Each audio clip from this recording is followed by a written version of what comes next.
Isang mapagpalang umaga sa inyong lahat, mga kapatid.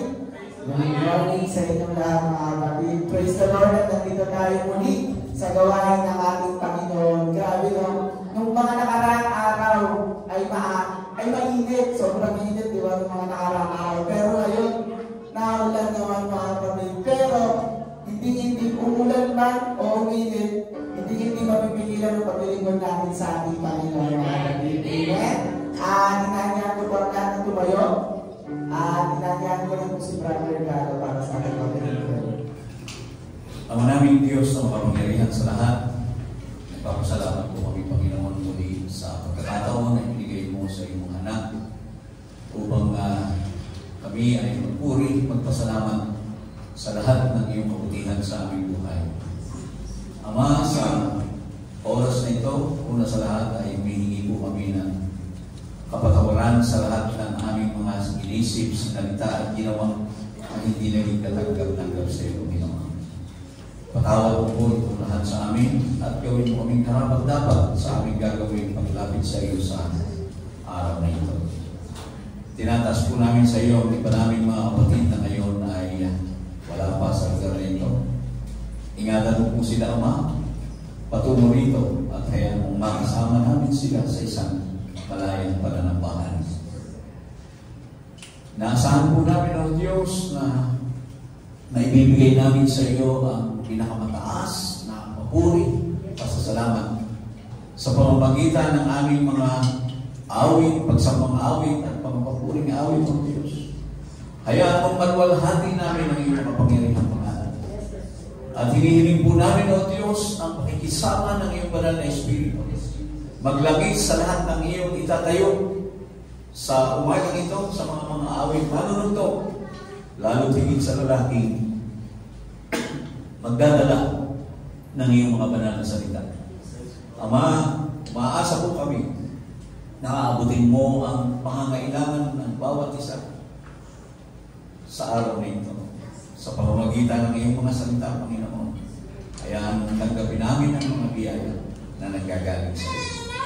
Ito po ang aming inihiling at inaasahan sa iyong dakila at makapangyarihang pangalan. Sa pangalan ni Jesus. Amen.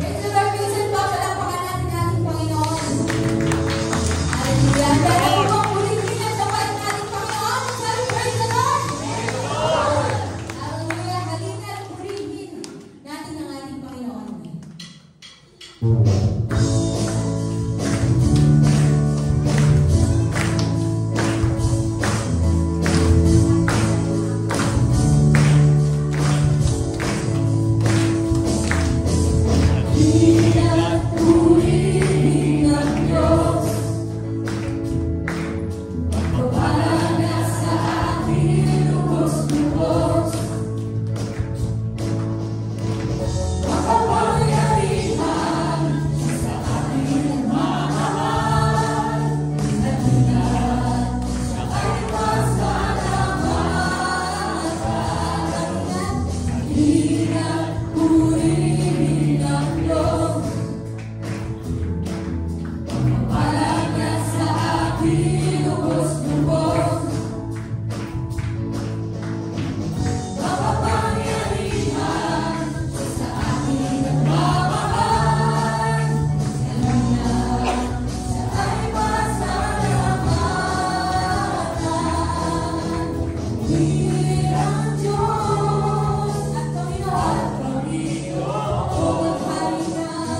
Patuloy po natin sa pagiging at purihin natin, Panginoon, sa mga oras nito.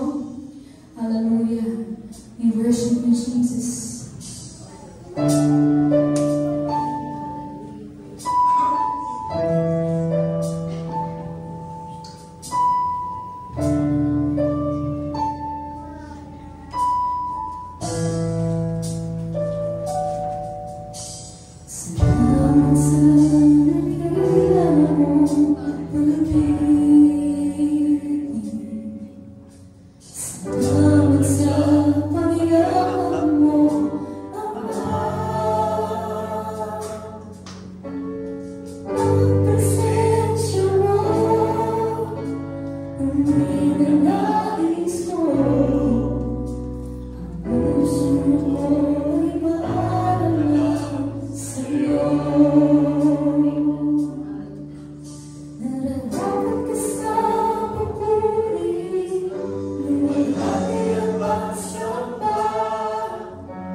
parang favorite ko na kanta mula nung nag-aaral ako hanggang sa nagkatrabaho hanggang sa ngayon. Kasi talaga lahat ng mga achievements natin sa buhay, tanging ang Lord lang lahat ng nagbibigay doon, mga kapatid.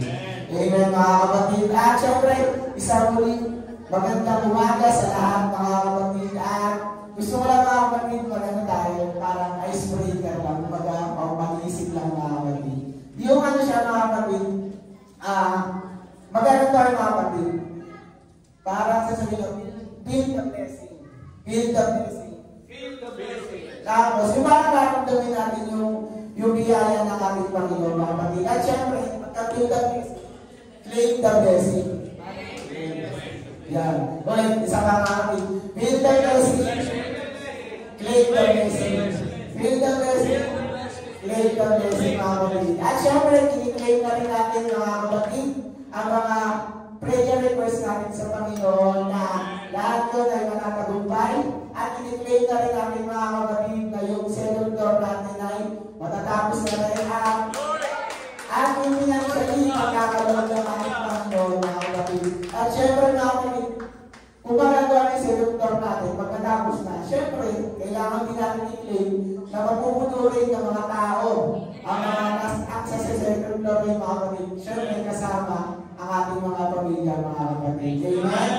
Amen. Ang sarap ng mga kapatid sa buhay natin, yung binibes na tayo ng Panginoon. Kung baga nandun na lang tayo na i-claim na lang natin siya. Kasi nandun yung biyaya niya sa atin, yung anak niya tayo, mga kapatid. Amen, mga kapatid. Kaya, mga kapatid, lalo na yung hashtag natin, di ba, bro? Ngayong taon. Kung baga, mas lalo lang tayong mag-go at syempre lumapit sa Panginoon.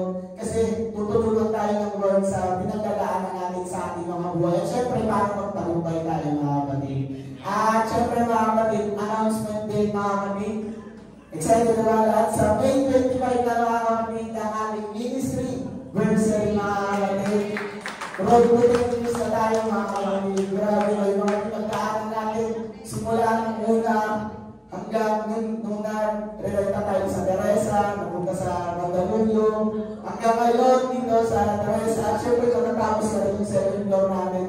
Grabe talaga yung biyaya ng Panginoon sa ating mga kapatid, yung pag-bonus na sa bawat isa sa ating mga kapatid. Kaya, pinakamataas talaga na papuri at masasalamat ay sa Panginoon lang, mga kapatid.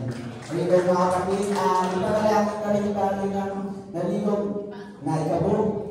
Lord, maraming salamat sa mga biyaya nito, sa mga blessings na ito na unang-una ay sa inyo na nagmumula. Maraming salamat sa mga pinakuha na namin pinansyal, sa mga trabaho, at sa mga business ng bawat isa sa amin. Ay pagpalain mo po, Lord God. At ganoon na rin, Lord, ay palagi na, Lord, ay bigyan niyo po kami, Lord, ng kasiyahan sa pagbabalik ng mga handog at ikapunay ito, Lord. Dahil lahat ng ito ay sa inyo, Lord God. At tulungan niyo po kami, Lord. Bigyan niyo po kami, Lord, ng katalinuhan na magamit ito sa tama. At lalo po kung lumaganap ang inyong pong mga salita, Panginoon po. Maraming salamat sa lahat, Lord. Palagi na ang paggabay, ang pagsama, at pag-iingat niyo po sa bawat isa sa aming Panginoon po. Sa inyo po pinakamataas sa papuri, pinakamataas sa pasasalamat in Jesus' name. Amen, mga kapatid. At ihanda na rin po natin ang ating mga sarili sa pag-aaral ng salita ng ating Panginoon. Inandan ko po si Brother Ron. Mayroon po tayong mag-ibig, mga kapatid. Ay usan po natin sa Leviticus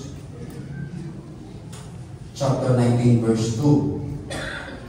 Ganito po ang sinasabi: salitain mo sa purong kapisanan ng mga anak ni Israel at sabihin mo sa kanila, kayo'y magpakabanal sapagkat ako Panginoon ninyong Diyos ay banal.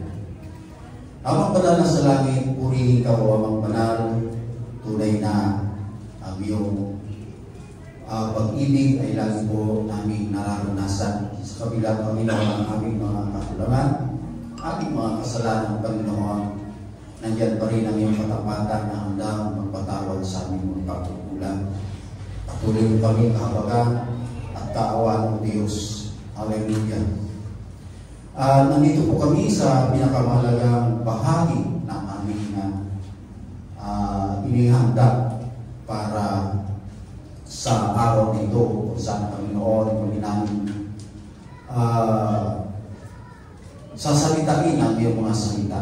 Dalangin po namin, Panginoon, magabayan mo po kami. Ayan mo, Panginoon, ang iyong Santong Espiritu ang siyang mangusap sa bawat isa sa amin. Yes, Lord. Sa aming mga puso, ayan mo, Panginoon, buksan mo ang aming kaisipan upang ito po ay aming maunawaan.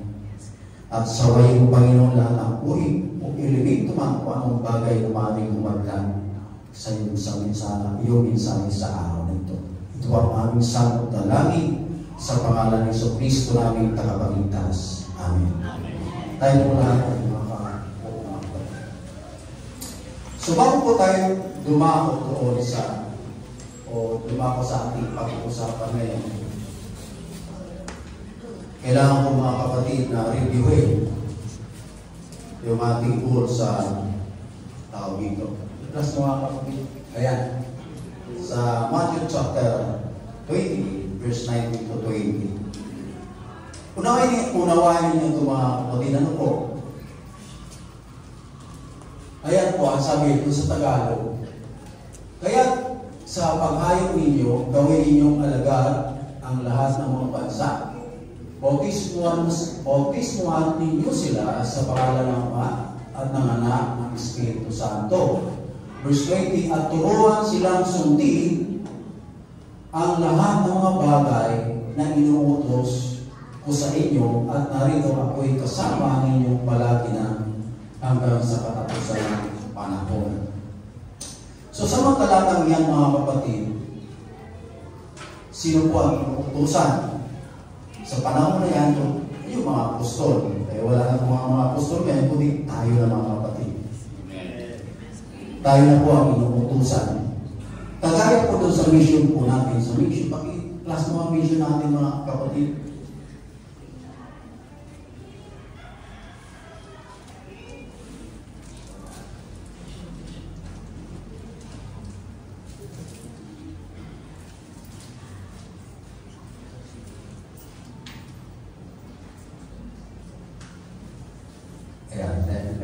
Antay tayo mga kapatid.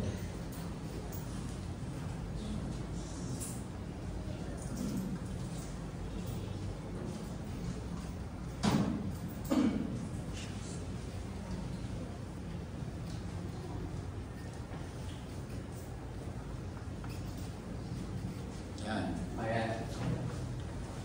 In last mission mga kapatid.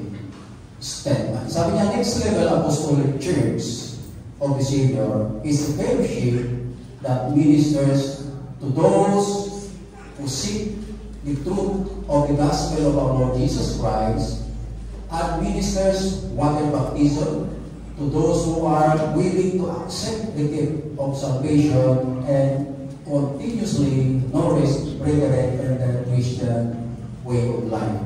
So tayo po pa rin ang inuutosan dyan mga kapatid. Hindi lang po yung mga nangarami. Tayo po lahat. Hindi po ba? Sunod sa Mateo chapter 20 verse 19 to 20. Hanggang diyan. Ito po ang responsibilidad po natin kanino? Sa iba. Responsibilidad po natin sa iba yan. Sa kapwa po natin. Amen. Tungkulin po natin yan. Ngayon, pag-uusapan natin mga kapatid, ang responsibilidad po natin sa ating mga sarili. Amen. So, bago yan mga kapatid, nais kong ibahagi sa inyo ay isang bagamat ang ating pamagat ay our church as a source of truth. Sa Tagalog po, ang ating iglesia bilang pinagmumulan ng katotohanan. At tutugtugan ko kaunti-unti lang tutug mga kapatid.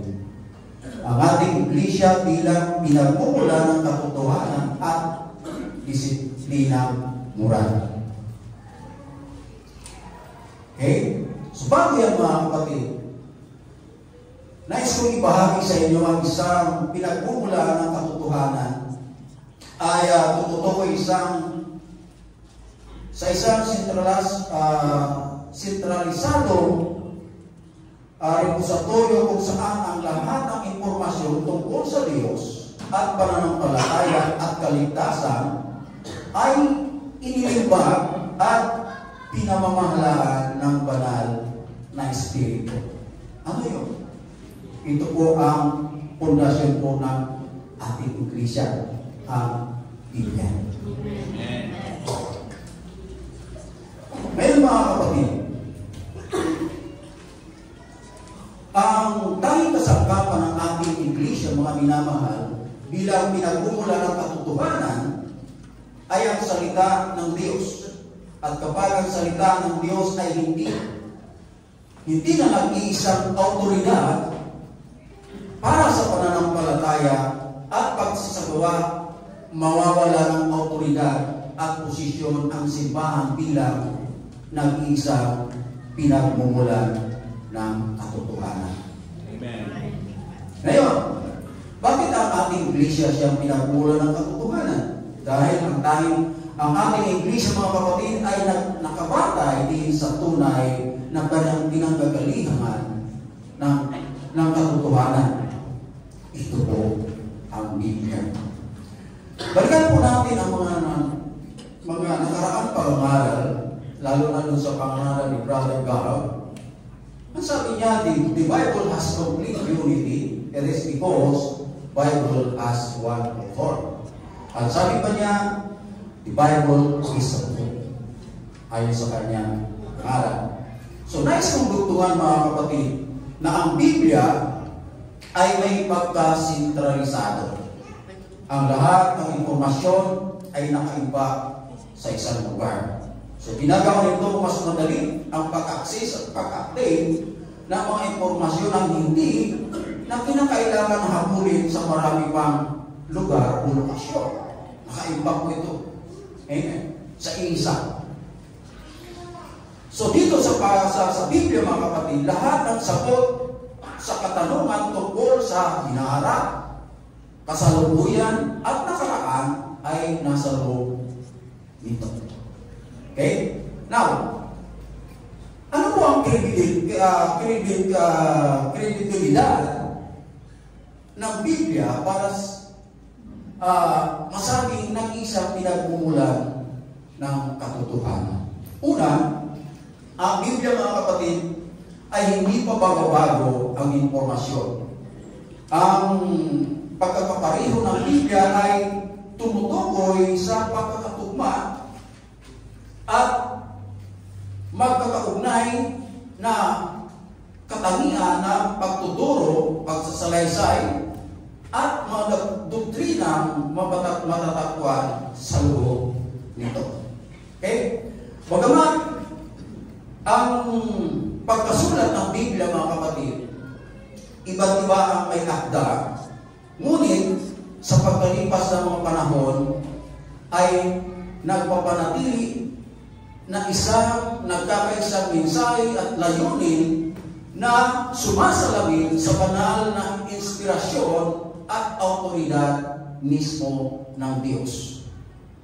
So, pangalawa, mga kapatid, ang Biblia ay naglalaman ng pagkakaisa ng mensahe. Nagkakaiba lang ito, mga kapatid, sa interpretasyon ng iba't ibang tao.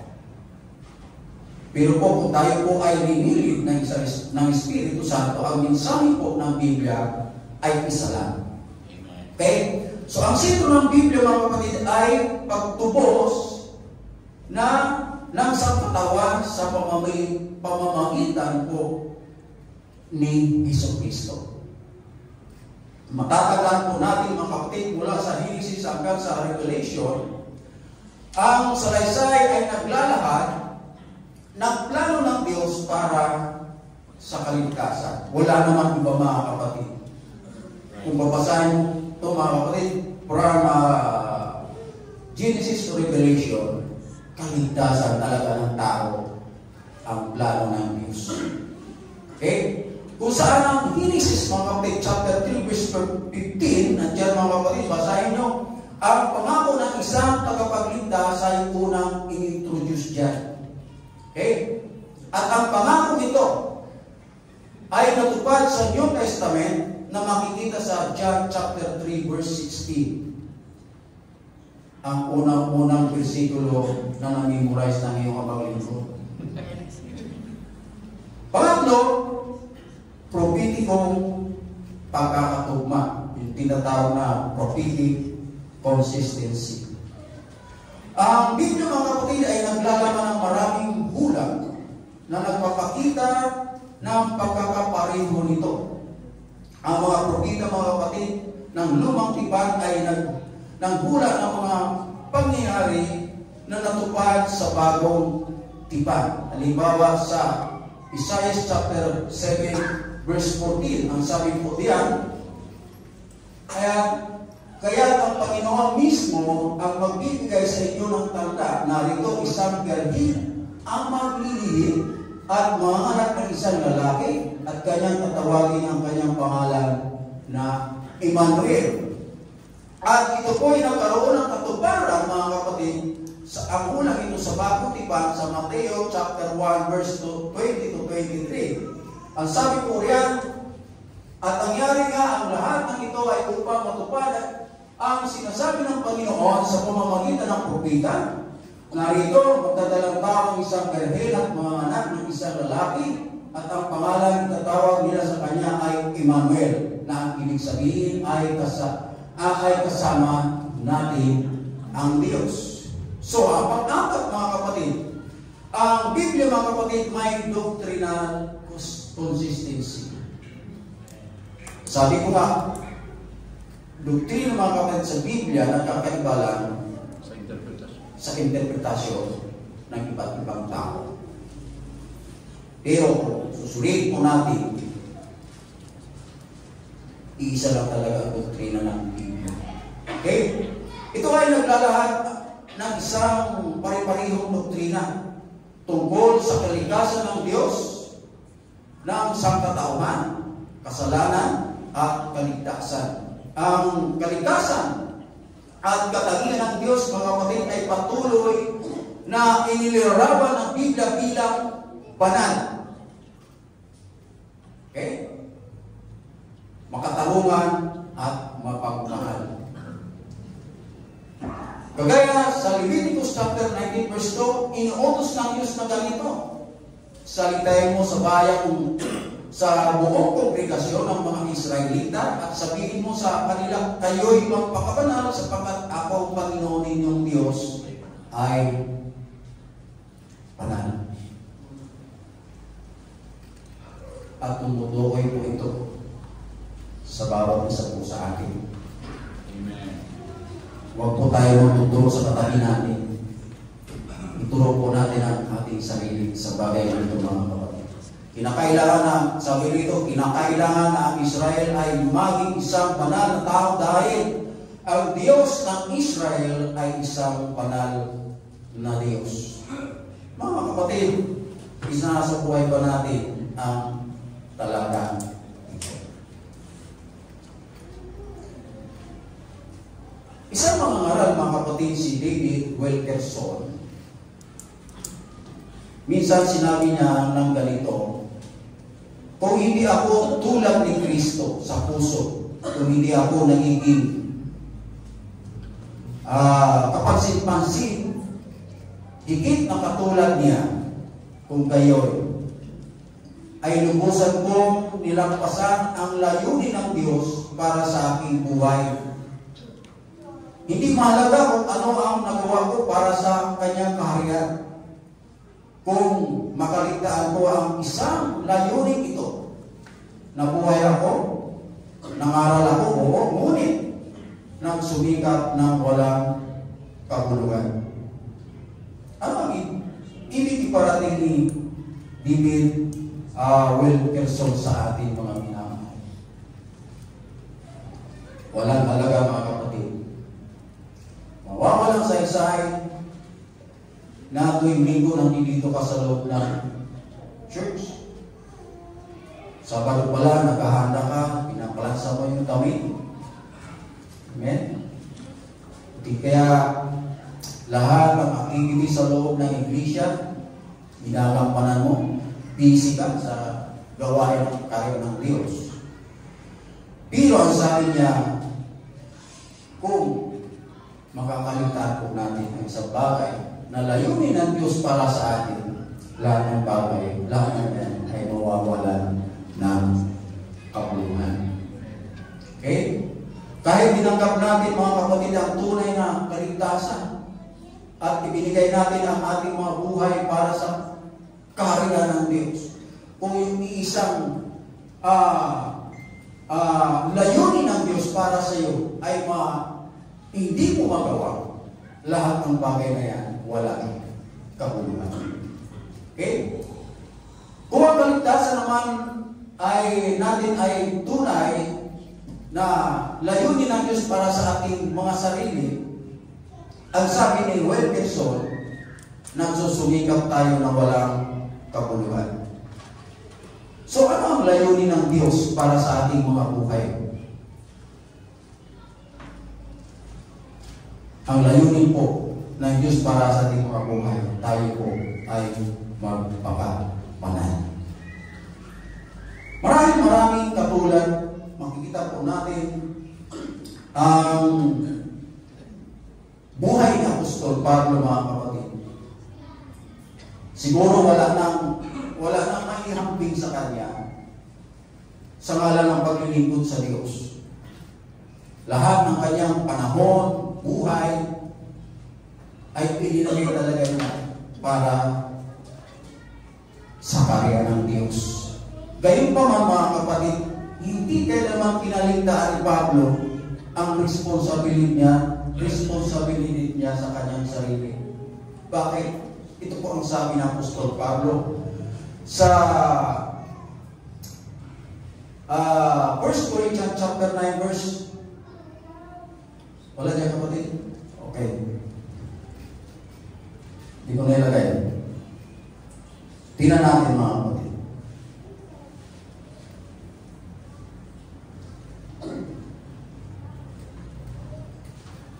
1 Corinthians chapter 9 verse 27. Ang sabi ng Apostol Pablo, mga kapatid, ngunit inahampas ko ang aking katawan at aking sinusumpit, baka sakaling sa anumang paraan pagkapangaral ko sa iba ay ako rin ang itakwin. So makikita po natin, mga kapatid, na bagaman si Apostol Pablo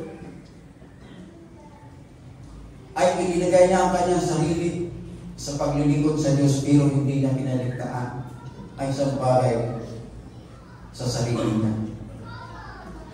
Tumutukoy ito, mga kapatid, sa pagdidisiplina sa sarili. So pag-isipan natin kung paano naangkop ang talatang ito sa ating buhay. Paano mo ginagamit ang disiplina sa sarili sa iba't ibang bahagi ng inyong buhay. Mayroon bang mga lugar? Tingnan mga kapatid, mayroon bang mga lugar kung saan nakikipagpunyagin ka upang maalis ang iyong mga pagnanasa o udyo at simboyo ng laman? Sabi ng Apostol Pablo, disiplina, mga kapatid. So, paano mo matitiyak na isang mga aksyon ay naayon sa iyong mga salita at paniniwala na umiiwas sa anumang potensyal ng isang diskwalifikasyon?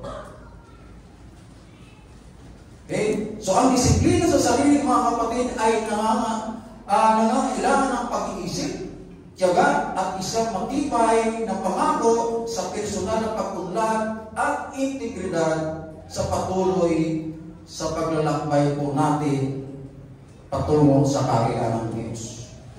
Okay? Maaari ka magsikap na mamuhay, na maging tunay na may moral na integridad sa pamamagitan ng pagdidisiplina sa iyong katawan at pagpapanatiling kontrolado mo ang iyong katawan.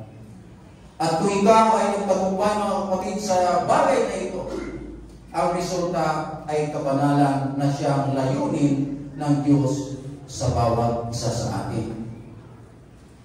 Kapag ang kabanalan, mga kapatid, ay siyang nakikita, mga kapatid, sa loob ng iglesia, doon magkakaroon ng katuparan na ang ating iglesia ay siya pinagmumulan ng katotohanan.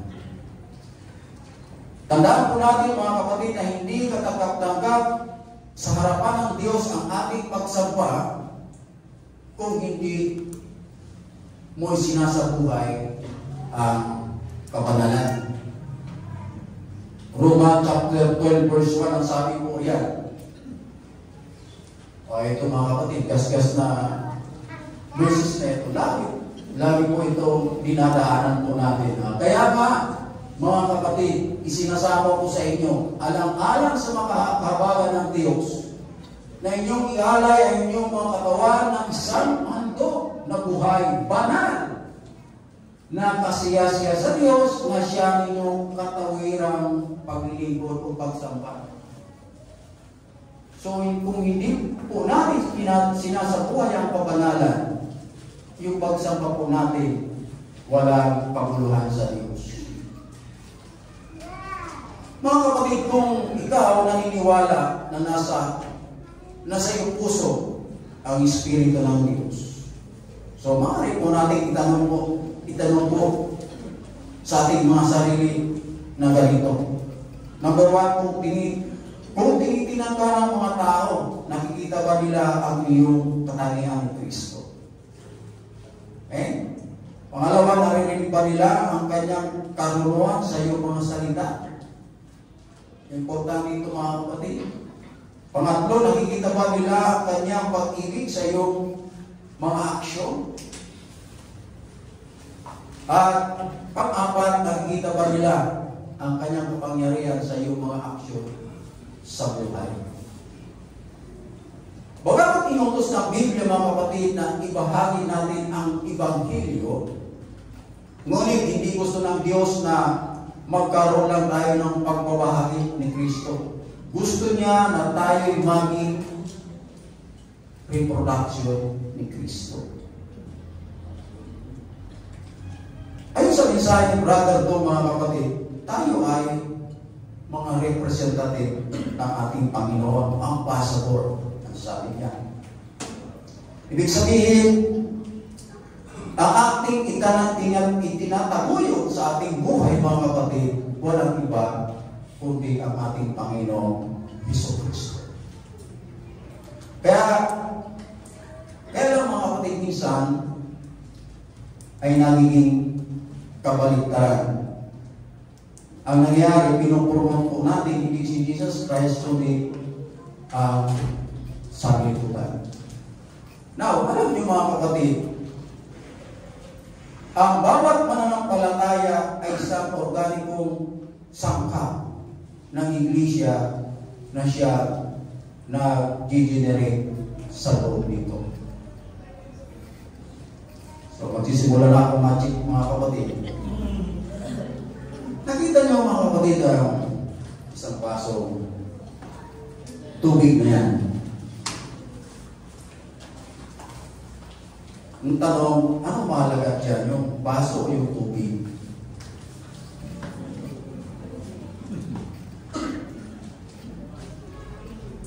Depende sa ganda.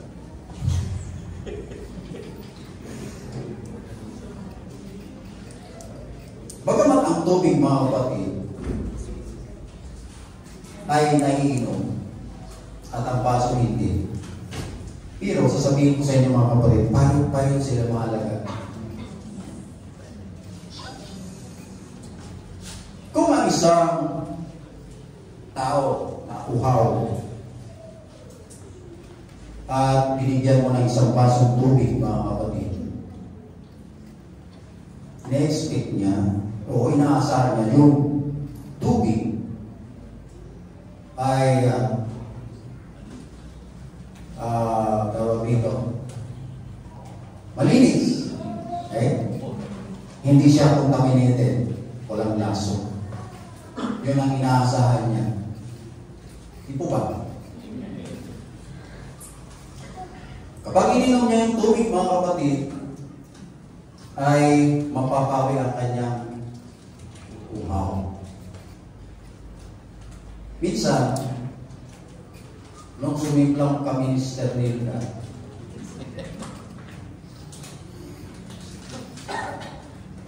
di nasa emergency room kami.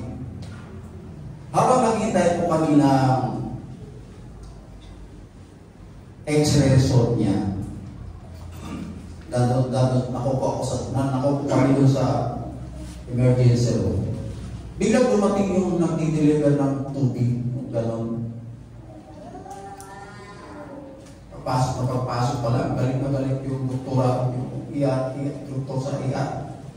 Galing na galing. Pagtapos nagsunuran yung mga nurse, nagsunuran yung mga lahat na staff, galing na galing siya nagdi-deliver ng tubig. Bakit ang tubig yung masamang lasa? Galing na galing. Sama ng lasa.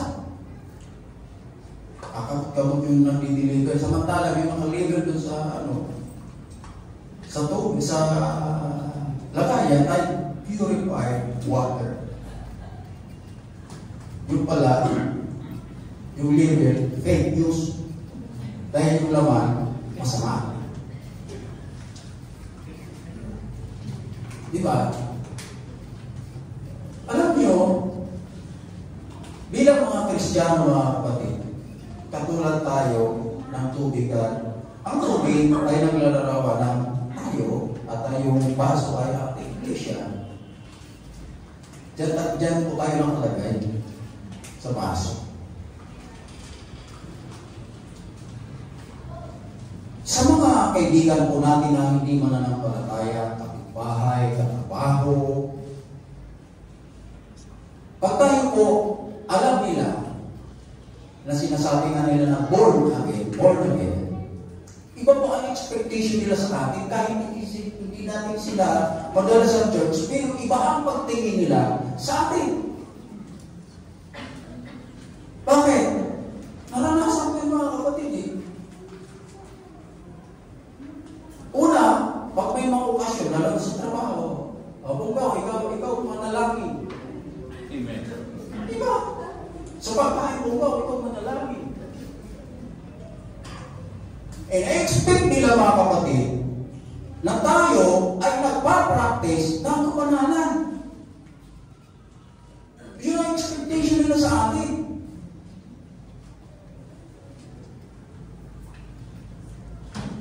Sabi nga minsan, huwag yan sa baba, banal yan eh. Diba? So yun ang expectation po nila sa atin. Halimbawa, ito pa mga kapatid, ito worse. Halimbawa, may kaibigan ko si Brother Nick at yung isang tisod na tisod sa akin, nakakilala ko. Namin ni Brother Nick at nasabi na, ay, kilala ko pala si Bungkag. Ibig sabihin, isa kayo ng church. Siyempre sabihin na, oo. Yung tisod na tisod sa akin, mga kapatid, huwag mong sabihin yung trato niya kay Brother Nick, mabuti, hindi. Kung ano yung interpretasyon sa akin noon, dahil masama ang ugali ko, gano'n na rin siya. Kasi magkasama kami sa church. Amen. So kung gano'n po tayo sa church, kung gano'n po tayo sa labas, mga kapatid, na pinatitisuran, masama ang ugali, lahat ng negatibong bagay na hindi dapat makita sa isang Kristiyano na makikita sa iyo, fake news pa para sa kanya. So ano yung madadala? Magiging yung church ba na pinanggagalingan ng mga kapatid, masasabi po ba natin na pinanggagalingan ng lahat ng katotohanan? At hindi lang yan, pag ikaw ay hindi nabago mga kapatid, sa loob mismo ng church, makakahawa ka. Isa kang cancer ng church. Eh? Ganun yan mga kapatid. Ano po ang sabi sa Romans chapter 8 verse 29 mga kapatid? Ayan. Ang sabi niya, sapagkat ang mga nakikilala niya noon pa man ay itinalaga rin niya na maging tulad ng larawan ng kanyang anak. Ngayon, ano po ba ang katangian ng kanyang anak na dapat po natin tularan? Alam niyo ang ating Panginoong sa Kristo, mga kapatid, ay isang sagisag ng katotohanan ayon sa John chapter 14 verse 6. Sa makatuwid, gayon din tayo mga kapatid bilang itinalaga niya na maging katulad ng larawan ng kanyang anak, dapat maging sagisag din po tayo ng katotohanan. Ito ang ating misyon mga kapatid at layunin ang ipakita si Jesucristo na sa mundo sa pamamagitan ng pagpapakita mo ang ating buhay makadiyos o namumuhay po tayo may kabanalan. Ginagawa natin ito mga kapatid hindi lamang sa ating mga salita kundi sa pamamagitan ng ating buong pagkatao, sa pamamagitan ng ating mga aksyon at pag-uugali. Dapat natin katawanin mga kapatid ang Panginoon upang ang iba sa pamamagitan lamang ng pagtingin sa atin ay malalaman kung sino po ang ating Diyos na pinaglilingkuran. Wika ng ating Panginoong Jesucristo, ang sabi niya sa Matthew chapter 5 verse 16, ang sabi po niya, lumiwanag na gayon ang inyong ilaw sa harap ng mga tao upang makita nila ang inyong mabubuting gawa at kanilang luwalhatiin ang inyong Ama na nasa langit. Subalit hindi sapat ang magkaroon ng liwanag, dapat tayong lumakad sa liwanag. Amen. Sa makatuwid mga kapatid, ang ating buong pag-uugali ay dapat ng isang walang hanggang interpretasyon sa doktrinang tinanggap po natin. Amen. At isang palaging halimbawang kapangyarihan at katotohanan na hindi kasinungalingan. Ang mga doktrinang tinanggap po natin mula sa Biblia ay pawang katotohanan. Nararapat lamang na magbunga rin sa atin ang mga salitang yun na ating napakinggan ay mamunga rin ang isang katotohanan at hindi kasinungalingan. Sa kayong parang lubos na masabi po natin mga kapatid ang ating iglesia bilang pinanggagalingan ng katotohanan. Katulad ng sinabi ko mga kapatid, kapag ang isang iglesia bilang pinanggagalingan ng katotohanan, kapag ang salita ng Diyos ay hindi na nag-isang autoridad para sa pananampalataya, mawawala ng autoridad at posisyon ng iglesia ito bilang pinagmumulan ng katotohanan. Ito ang totoo mga kapatid. Sa ating pagmamasid, ang kontemporaryo mga iglesia ngayon nangangailangan ng agarang operasyon upang mapalaya po sila mula sa pagkapanatiko, lahat ng uri ng immoralidad, kamunduhan at materialismo. Ito ang nangyayari po ngayon sa iba't ibang denominasyon. Ay nakikita na ang salita ng Diyos mga kapatid ay hindi na binibigyan ng pangunahing lugar sa loob ng kanilang iglesia. So gayon pa man mga kapatid, sinabi nila na sila po ay naglilingkod sa Diyos. So sa ating mga kapatid, mga New Legal Apostolic Church of the Savior, tayo ba yun mga kapatid? Bahagi ba tayo no? Amen? Bahagi ba tayo no? Hindi na tayo pinsa ako.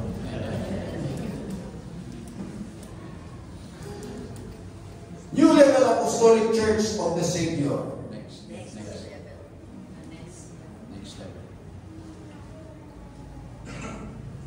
Ipinamamanig ko sa inyo mga kapatid. Patuloy tayo manalangin na huwag pangugaran ang ating iglesia ng mga kamunduhan at immoralidad. Upang sa sa ganoon mga minamahal, ang ating iglesia ay manatiling pinanggagalingan ng katotohanan. Amen. Praise the Lord. Tayo lang ito ngayon mga kapatid.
Ang iyong mensahe sa araw na ito ay aming sa buhay.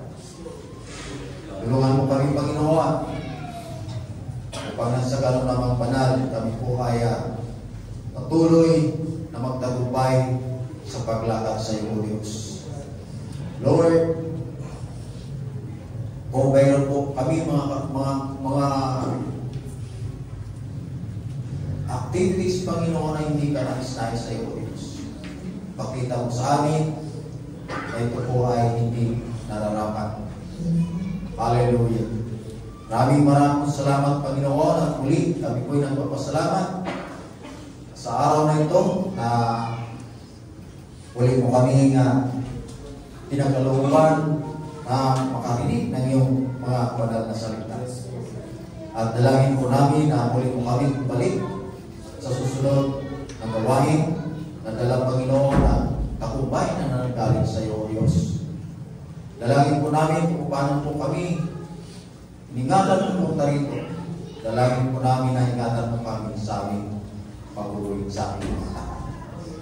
Maraming salamat, Panginoon, at ito ang aming samong dalangin sa pangalan ni Yesu Kristo naming tagapagligtas. Amen. Tapos po natin ang aking mga kamay, mga kapatid, paalam na ang Santong Espiritu ang siyang sumayo lahat. Tapos na po ang gawain. Tapos lahat tayo magkamay.